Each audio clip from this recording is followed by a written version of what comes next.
Hi, Joe Sallen here from the Sallen Coefficient, and I'm here to tell you that the Sallen Coefficient, as well as my personal rating, is for the game of 49.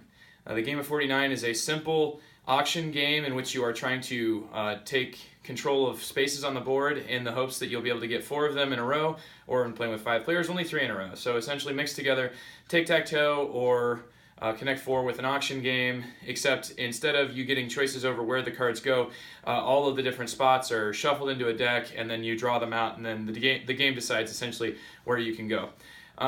So the Sallen Coefficient's looking to give you an entertainment efficiency rating that's going to tell you whether or not a game is worth your time, because the depth of the decisions as well as the amount of decisions you'll make over the time that it takes for you to play the game. So essentially in the game of 49, none of your decisions matter. So it's like taking 0 and dividing it by anything wouldn't really matter. So it doesn't matter how long this game takes. The actual decisions here are so largely governed by what cards are going to come out of the deck that there's really no strategic depth to it. I can only recommend this game to people who really enjoy a game like such as Lords of Vegas, in which the payouts are coming out and you don't know when they're coming out. But it strips away any other interesting sort of machinations you can do, some tricks you can pull, and control that shifts back and forth between players. And instead, it is just simply about who can get the pieces out there in the first place, and you get payouts.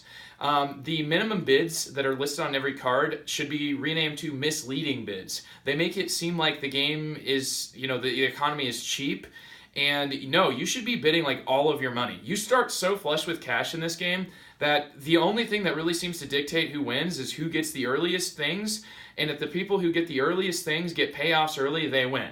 If people wait to get stuff and then payouts come later, then those people win. It really is just all dictated by where the payouts come in the deck.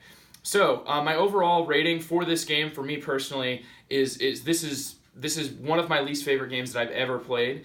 I cannot recommend it really to anyone except for the specific, if you really like, oh goodness, what's going to come out? It is just simply like you may as well just grab a dice and start rolling it, except this is a dice deck instead. So the Sallen Coefficient for this game is a 4. Yeah, the 3, 2, and the 1 are pretty darn bad if you've gathered that from that rating. My personal rating of this game is even lower. It's a 3. I just, to me, what's frustrating about it is I was given some expectation about to think this game was going to be one of those kind of interesting mass market games, one that had more going on than what you would expect. And I think that's very misleading in and of itself. This feels like a game that should, if you bought it because it was cheap at Walmart, maybe then it's okay. But for me, I went into this expecting that as a hobby gamer, there was going to be something there for me, and there was just nothing. So my thoughts on the game of 49 are absolutely abysmal. This is one of the worst games I've ever played, and it looks terrible. It feels like this mass-produced, it's got paper money. All the pieces, like the colored transparent chips, look very similar when you're trying to sort them out at the beginning of the game. It's not so bad when they're on the board, but I mean, it's just a game that, first of all, I don't want to play the game. Secondly, I don't even like the way that it looks. It's a cool looking, cover. It reminds me of like a box of dots that you'd buy at the movie theater. So I mean, maybe there's at least some consolation in that. Anyhow, that's the Sallen Coefficient for the game of 49. Thanks to my sponsor, Game Surplus, GameSurplus.com, bringing the world of board games to you.